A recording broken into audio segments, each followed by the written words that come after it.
l'assaut se poursuit. Les soldats sont désormais en vue plongeante dans la tranchée. Ils tirent directement à l'intérieur de l'abri où se réfugient les Russes. Ils les somment de se rendre et de sortir. Ce soldat de Kiev est déjà positionné dans la tranchée.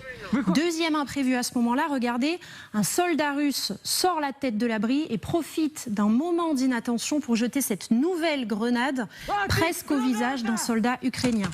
Vous l'avez entendu, son commandant hurle, tire en rafale dans l'abri, puis tout le monde se couche pour se protéger. La grenade explose. Les soldats ukrainiens s'en sortent sans blessure et accentuent leur tir. C'était la dernière tentative de résistance de l'ennemi russe. Et la tranchée est-elle conquise?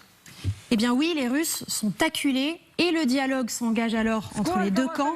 Rendez-vous et vous aurez la vie sauve. Voilà ce que lance l'unité ukrainienne. Et on l'assiste, comme on l'a rarement vu, à la reddition d'un soldat de Moscou. Regardez. Сколько вас там еще? Один раненый я, еще это... Вылазьте, будете жить! Да вылазьте, блядь, мы вас не тронем, блядь, уже! Мужики, пожалуйста! Все, выходь, блядь, быстрее, сука! Давай, давай! Смотрите, нет гранат! Быстрее! Выходь! Куда идти? Направо! Туда! Направо! Наверх, наверх, наверх! Наверх! И прямо там! Прямо! Там есть пацаны, да! Ничего, давай, давай, давай! Иди! Принимай пленного! Принимай пленного, иди прямо! Руки вверх! Да! Да! Скинь броню! Броню скинь! Все! С карманем! Все, один жив! На линии. Ты вылазишь или нет, блядь? Уже внимательно. Vous l'avez entendu, après une première reddition, l'Ukrainien s'adresse vraisemblablement à un autre soldat russe qui serait toujours vivant à l'intérieur. Il lui ordonne de sortir. On n'entend pas la réponse du Russe, mais ce qui est sûr, c'est que dans l'immédiat, il ne sort pas. Nous avons flouté volontairement une partie de ces images car il y a plusieurs corps de soldats russes qui gisent dans cette tranchée.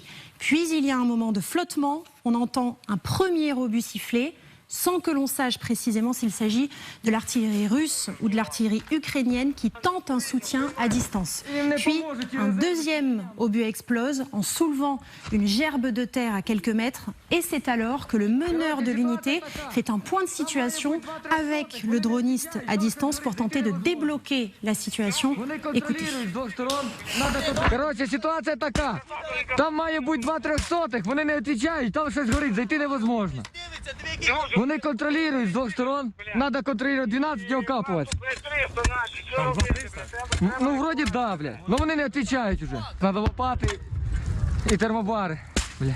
Зайнятий, не може нічого передати. БК, дивись акуратно. Там БК сховається, так? Да, у меня чуть ебало. 100-300, і то 300. Мінус, мінус на всі цілі. On comprend que les Ukrainiens attribuent ces munitions incendiaires à des obus thermobariques. Ils restent néanmoins sur place. Ils continuent de tirer dans la tranchée pour obliger les 2 soldats russes vivants à en sortir.